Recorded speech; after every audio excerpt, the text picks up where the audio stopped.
뉴욕시가 팬데믹 기간 한시적으로 허용했던 식당의 어깨 영업을 연구하는 방안을 추진하고 있습니다. 오늘 뉴욕시 수사국은 드블라시 시장에 대해 유용된 정부 자원 32만 달러 어치를 변제할 것을 요구하고 시장의 부정 활동에 대한 보고서를 발표했습니다. 뉴욕주 정부가 주내 정신건강 및 장애인 복지시설 종사자들에 대해 이달까지 백신 접종을 마칠 것을 요구했습니다. 제약사 화이자가 독일 바이오엔텍과 공동 개발한 5세에서 11세용 코로나19 백신의 긴급 사용 승인을 FDA 신청했습니다.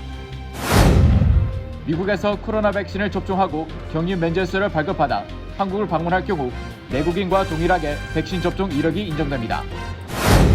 지난 주말 벌어진 10대들의 집단 폭행 사건에서 칼을 빼들어 수차례 찌른 혐의를 받았던 청소년이 체포됐습니다. 뉴저지주의 한 남성이 데이트앱을 사용해 여성들을 유인하고 살해한 혐의로 160년형을 선고받았습니다. 뉴욕주 정치인 수십 명이 사회공헌 서로 미비자들을 구제해야 한다는 내용의 서한을 민주당의 척 슈머 원내대표에게 전달했습니다.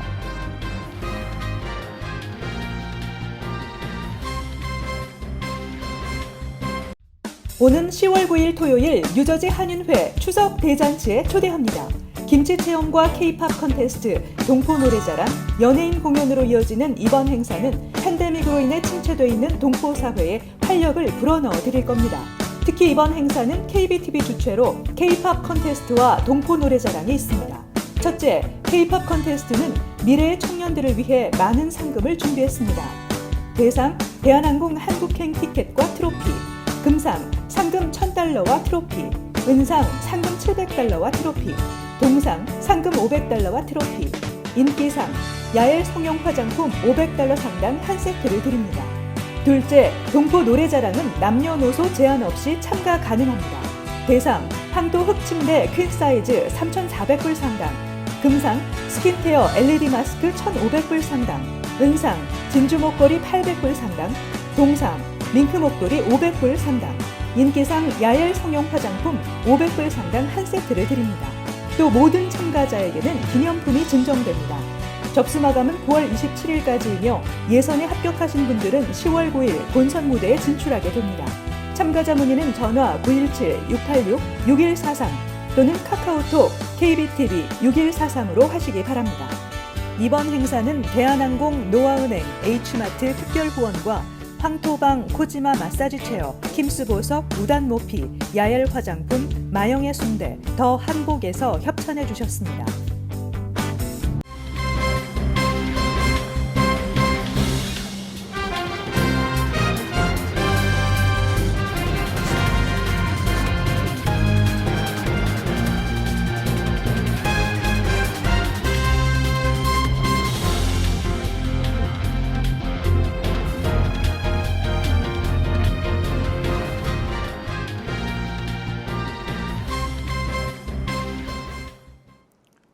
여러분 안녕하십니까?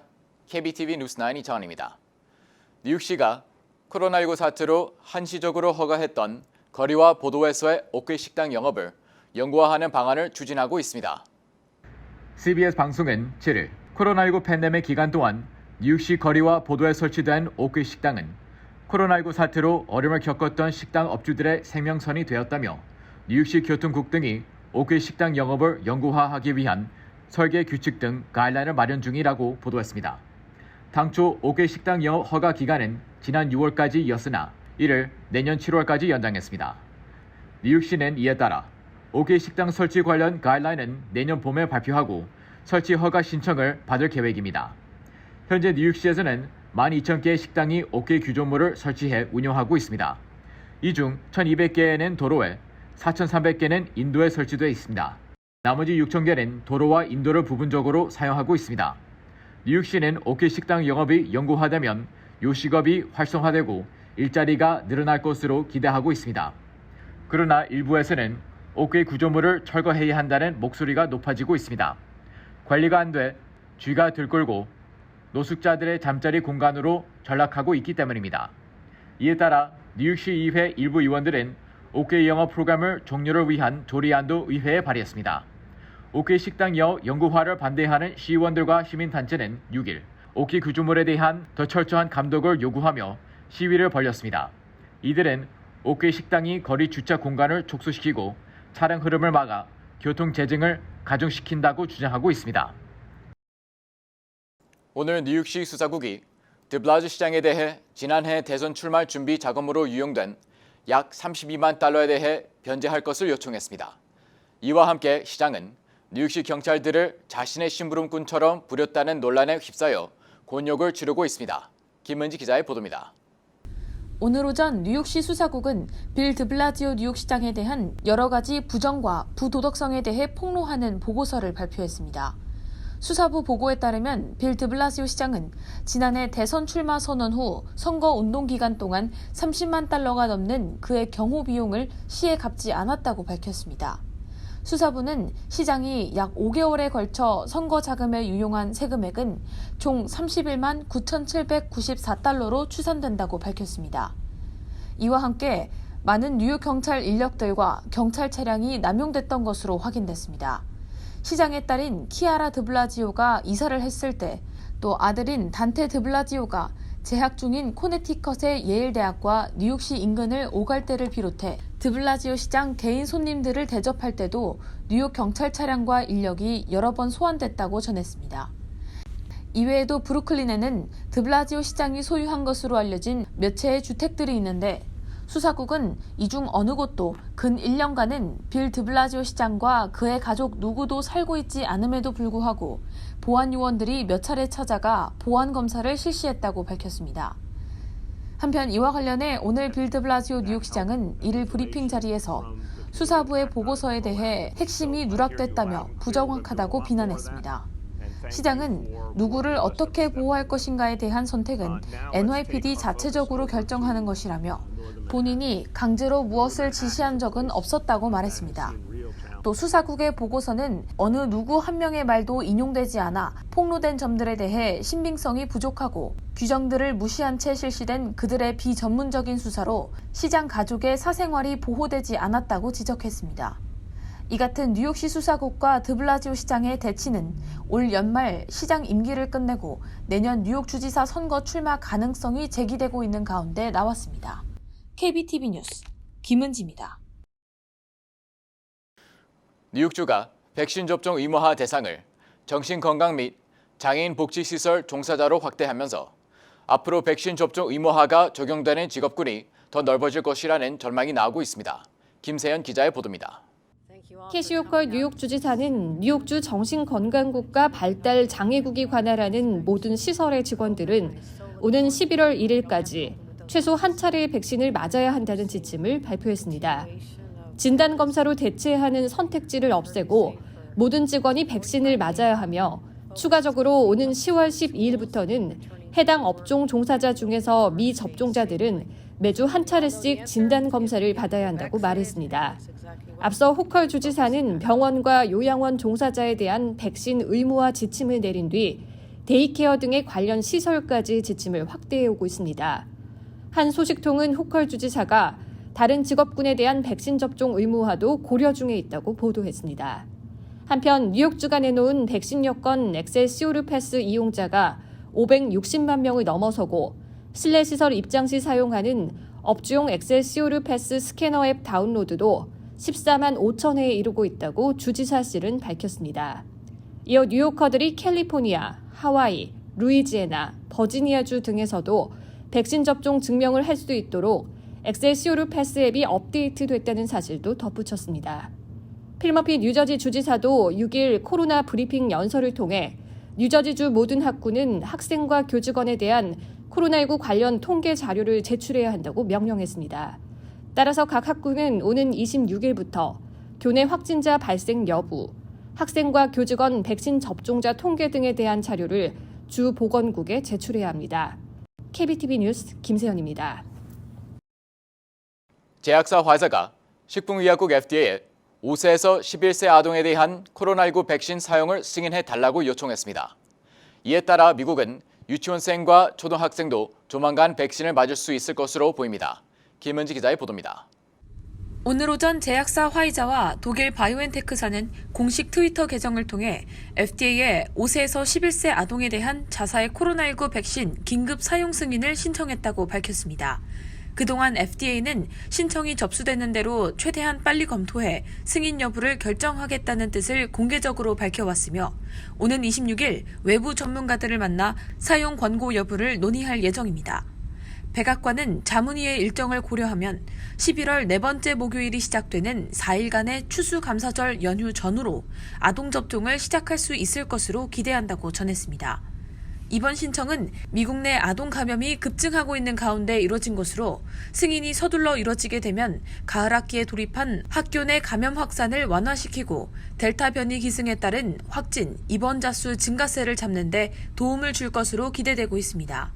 앞서 화이자와 바이오엔테크사는 지난달 공개한 2,268명의 5세에서 11세 어린이 대상 3상 임상시험 결과에서 12세 이상에 투여하는 백신 용량의 3분의 1인 10마이크로그램을 2차례 접종한 결과 성인 접종자와 비슷한 왕성한 면역 반응이 도출됐고 심각한 부작용 사례는 없었다고 밝혔습니다. 다만 일각에서는 어린이 2,000여 명을 대상으로 한 임상시험은 희귀 부작용 발생 여부를 확인하기에 규모가 너무 작다는 지적도 제기하고 있습니다. 특히 10대 청소년을 포함한 젊은 남성 접종자들 사이에서 심근염과 심낭염이 일부 발생한 바 있어 보건당국에 신중한 검토를 요청하는 목소리도 나오고 있습니다. 이에 상당수 학부모는 아이들에게 서둘러 백신 접종을 하지 않겠다는 입장을 보이고 있기도 한 것으로 나타났습니다. KBTV 뉴스 김은지입니다. 한국에서도 미국 백신을 인정받을 수 있게 됐습니다. 미국에서 코로나 백신을 접종하고 격리 면제서를 발급받아서 한국을 방문할 경우 내국인과 동일하게 백신 접종 이력을 인정하겠다는 얘기입니다. 김세현 기자입니다. 한국질병관리청 중앙방역대책본부는 해외에서 코로나19 백신을 접종하고 격리 면제서를 발급받은 사람은 국내 접종자와 마찬가지로 백신 이력을 인정받을 수 있다고 밝혔습니다. 따라서 국내 접종자와 동일하게 사적 모임 기준에서도 제외되며 사회적 거리두기 완화도 적용받게 됩니다. 그동안 해외에서 백신 접종 후 격리 면제서를 받을 경우 입국 시 자가격리를 하지 않아도 됐지만 일상생활에서는 접종 이력을 인정받지 못했었습니다. 사실상 미접종자로 분류돼 한국 접종자에게만 적용되는 사적 모임 인원 기준 제외 등 각종 방역 완화 기준에서 제외돼 왔으나 이런 불편을 해소해달라는 요청의 세도로 이 같은 방침이 내려진 것입니다. 주 뉴욕 총영사관 측도 보도 자료를 통해 한국 내 보건소를 방문해 해외 예방접종 증명서와 격리 면제서를 제출하면 종이 및 전자접종 확인서를 받을 수 있다고 발표했습니다. 전자확인서는 본인 명의의 휴대전화에 전자예방접종 증명서, 쿠브 앱을 통해서 전자문서 형태의 확인서를 받을 수 있습니다. 이 확인서를 지참한 사람은 한국에 재입국하더라도 격리 면제서를 추가로 제출하지 않아도 되며 사회적 거리두기 완화가 적용되고 필요시 추가 접종을 받을 수도 있습니다. 또한 지난 7월 1일부터 시행해온 해외 백신 접종자가 한국 직계가족을 방문할 시 한국 내 자가격리 면제서를 발급하는 조치가 내려져 왔는데 다음 달부터는 그 대상을 형제 자매 방문까지 확대하는 방안도 검토 중인 것으로 전해졌습니다. KBTV 뉴스 김세연입니다. 지난 주말 맨하탄에서 10대들이 벌인 집단 폭행 사건이 발생했는데요. 그중 칼까지 꺼내 수차례 찌른 14세 용의자가 체포됐습니다. 김은지 기자가 보도합니다. 어제 뉴욕시경에 따르면 지난 일요일 오후 6시경 맨해튼 이스트빌리지의 한 CCTV에 찍힌 10대 용의자가 체포됐습니다. 체포된 이 14세 용의자와 그의 일당들은 19세 피해자를 집단 폭행하고 칼로 찌른 혐의를 받고 있습니다. 지난 5일 공개된 영상에 따르면 먼저 청소년 2명이 금속으로 된 스쿠터를 던지며 피해자 1명을 공격합니다. 그중 1명은 피해자의 뒤로와 세게 붙잡더니 다른 1명이 무차별한 주먹질로 그의 얼굴만을 집중 공격합니다. 곧이어 현장에 뛰어들어온 이 소년은 칼을 꺼내들어 피해자의 등과 어깨를 수차례 찔렀습니다. 피해자는 병원으로 이송됐으며 칼을 꺼내들어 체포된 용의자를 제외한 2명은 풀려난 상태입니다. 최근 뉴욕시에서는 청소년들의 범죄 및 사망사고가 눈에 띄게 급증하고 있습니다. 지난주 뉴욕시 전역에서는 불과 3일 만에 6명의 청소년 희생자가 발생되기도 했으며 이후 브롱스 고등학교 내 칼부림 사건을 비롯 지난 금요일에는 브루클린에서 한 16세 소녀가 머리에 총을 맞았고 어제는 13세, 16세 등 2명의 청소년이 할렘의 한 식당에서 총을 맞기도 했습니다. 이렇듯 최근 눈에 띄게 급증한 청소년들의 사건 사고들은 코로나19 팬데믹 이후 유행병처럼 확산한 뉴욕시의 총기 및 각종 범죄가 아이들에게까지 번진 것이라는 우려의 목소리가 나오고 있습니다. KBTV 뉴스 김은지입니다. 뉴저지주 엑세스 카운티에 사는 남성이 5년 전 데이트 앱을 사용해 3명의 여성을 유인하고 살해한 혐의로 160년형을 선고받았습니다. 뉴저지주 누악 법원의 마이크 알리 판사는 어제 열린 칼리어 윌러 위버의 연쇄살인 사건 관련 항소심 선고 공판에서 이 사건의 피고인 윌러 위버에게 160년 징역형을 선고했습니다. 올해 25세인 윌러 위버는 2016년 데이트 앱을 이용해 사라 버러, 조앤 브라운, 로빈 웨스트 등 3명의 여성을 유인한 후 살해한 혐의로 기소됐습니다. 당시 20세였던 그는 또 다른 여성인 티ffany 텔러도 납치해 성폭행하려다 미수에 그친 혐의도 받고 있습니다. 첫 번째 희생자인 웨스트는 사건 당시 19세였습니다. 그녀는 2016년 8월 31일 밤 사체로 발견됐습니다. 경찰 조사 결과 윌러 위버는 웨스트를 살해한 후 빈집에 시신을 버리고 불태운 것으로 드러났습니다. 희생자 3명은 모두 성적 공격을 당한 후 테이프로 묶이고 목이 졸려 숨져 있었습니다. 그러나 윌러 위버는 이날 최후 진술에서 자신은 무죄라며 검찰이 자신에게 누명을 씌웠다고 주장했습니다. 엑세스 카운티 검찰은 재판에서 피고인은 희생자들을 일회용이라고 생각하고 살해했으며 범행 후에도 아무 일도 없었던 것처럼 하루를 보냈다고 주장했습니다. 검찰은 이어 오늘 160년 징역형 선고로 피고인은 다시는 지구의 거리를 걷지 못할 것으로 예상한다고 말했습니다. 뉴욕주 정치인 수십 명이 척 슈머 민주당 상원 원내대표에게 사회 공헌 서로 미비자들을 구제해야 한다는 내용의 서한을 보내 이민 개혁안이 포함된 연방 예산 조정안을 반드시 통과시킬 것을 촉구했습니다. 자세한 소식 김세연 기자가 전해드립니다. 뉴욕주 상하원을 포함한 뉴욕시 의원 76명은 신종 코로나 바이러스 팬데믹 기간 동안에도 서류 미비 뉴요커들이 위험 직무를 수행하면서 뉴욕에 기여했다는 사실을 잊지 않아야 한다며 사회에 공헌한 이들에게 시민권 취득의 길을 열어줘야 한다는 내용의 서한을 보냈습니다. 제시카 곤잘레스 로하스 뉴욕주 하원의원은 서류 미비 이민자들이 수년간 세금을 납부하며 지역경제 발전과 연방 예산에도 기여해 왔다고 말하며 수많은 생명을 앗아간 지난 팬데믹 기간 동안 위험의 최전선에서 식량을 배달하고 대중교통 시스템을 청소했던 것은 바로 서류 미비자들이었다고 강조했습니다. 한편 이번 서한에는 뉴욕주 상원의원 19명, 뉴욕주 하원의원 46명, 뉴욕시의원 11명 등 76명이 이름을 올린 것으로 전해졌습니다. 정치인들의 이 같은 움직임에는 연방 예산 조정안에 이민 개혁안이 포함되지 못할 수 있다는 위기감에서 나왔다는 분석이 나오고 있습니다. 앞서 연방 상원 사무처장은 드리머와 농장 근로자 등 서류 미비자를 구제하는 방안과 연방 이민법 이민 레지스트리와 I-245 조항의 기준일을 변경하는 방안 등 민주당이 제안한 이민 개혁안을 연방 예산 조정안에 포함시키는 것을 잇따라 거부하기도 했습니다. KBTV 뉴스 김세연입니다. 뉴 밀레니엄 뱅크에서 SBA 론 빅 프로모션을 실시합니다. 첫째, 클로징 기준 융자 금액 3%의 SBA 보증 수수료를 면제해드립니다. 둘째, 향후 3개월 동안 원금과 이자를 대신 내드립니다. 셋째, 최소 10% 다운으로 건물 구입과 융자 신청이 가능합니다. 위 내용은 SBA 승인을 대상으로 하며 모든 대출자가 자격이 되는 것은 아닙니다. 본 혜택은 2021년 9월 30일까지이며 SBA에 의해 조기 종료될 수 있습니다. 기타 약관과 조건이 적용되며 프로그램과 약관과 조건은 예고 없이 변경될 수 있습니다. FDIC 멤버 앤 이퀄 하우징 렌더. 신임 주 뉴욕 총영사로 정병화 주 슬로바키아 대사가 임명됐습니다. 한국 외교부는 한국 시간 6일 네 곳의 총영사 인사를 발표하면서 정병화 주 슬로바키아 대사가 차기 뉴욕 총영사로 내정됐다고 밝혔습니다.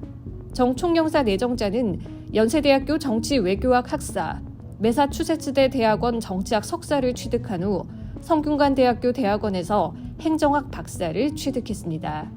1987년 제21회 외무고시에 합격한 이후에는 주 미국 대사관 서기관, 주 벨기에 유럽연합 공사 등을 역임했습니다. 뉴저지 주정부는 11월 본선거 선거관리 요원 보수를 50% 인상한다고 발표했습니다. 따라서 하루 보수가 $200에서 $300로 인상됐습니다. 이는 본선거를 앞두고 선관위 요원 모집에 난항을 겪고 있는 데 따른 것으로 알려졌습니다. 뉴저지 본선거 당일 투표소 관리요원으로 일하면 $300의 보수가 지급됩니다. 또한 오는 23일부터 31일까지 실시되는 조기 투표에서 관리 요원으로 일할 경우 $21 44센트의 시급이 제공됩니다. 뉴저지 선관위 요원은 뉴저지 거주 16세 이상 미 시민권자라면 누구나 지원이 가능합니다. 관련 신청은 주정부 웹사이트에서 확인할 수 있습니다. 뉴저지 5개 주유소에서 고객들에게 일반 휘발유를 고급 휘발유로 속여 가격을 과다 청구한 사실이 드러났습니다. 뉴저지주 소비자보호국은 뉴욕에 위치한 주유소 5곳에서 2019년 7월부터 2020년 9월까지 고객에게 과다 청구한 혐의와 관련해 총 $13만 8,519의 벌금이 내려졌다고 밝혔습니다. 또 이들 주유소는 실제 청구되는 금액보다 낮은 가격에 판매되는 것처럼 가격 안내판을 내걸고 주유기 유지 관리에도 소홀했던 것으로 드러났습니다. 뉴저지주가 코로나 바이러스 감염증 사태로 임대 계약을 유지하지 못하는 영세 소기업을 돕기 위해 추가로 $1,020만 예산을 지원합니다. 필머피 뉴저지 주지사는 뉴저지 내 68개 소기업을 대상으로 최대 $1만 상환 의무가 없는 보조금을 지급하는 소기업 리스 긴급 지원 프로그램에 추가로 $1,020만 배정한다고 밝혔습니다. 해당 자격은 뉴저지 경제개발청이 정한 68개 피해 지역에 주소지를 두고 있으며 2차 지원 때 보조금을 받지 않은 기업입니다. 이로 인해 최소 1,000개에서 1,500여 개 영세 소기업들이 리스 임대 계약 유지에 도움을 받을 것으로 전망됩니다. 잠시 후 커뮤니티 브리핑을 전해드립니다.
이어서 환율과 증시 전해드립니다.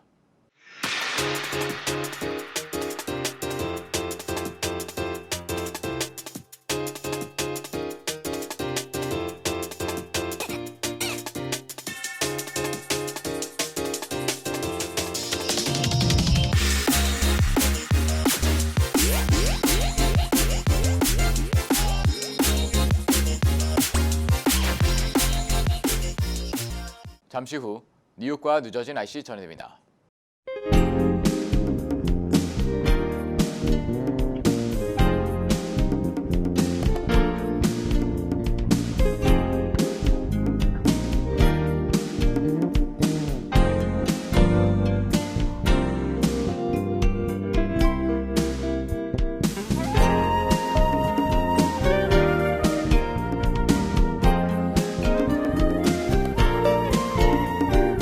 KBTV 뉴스 9 마칩니다.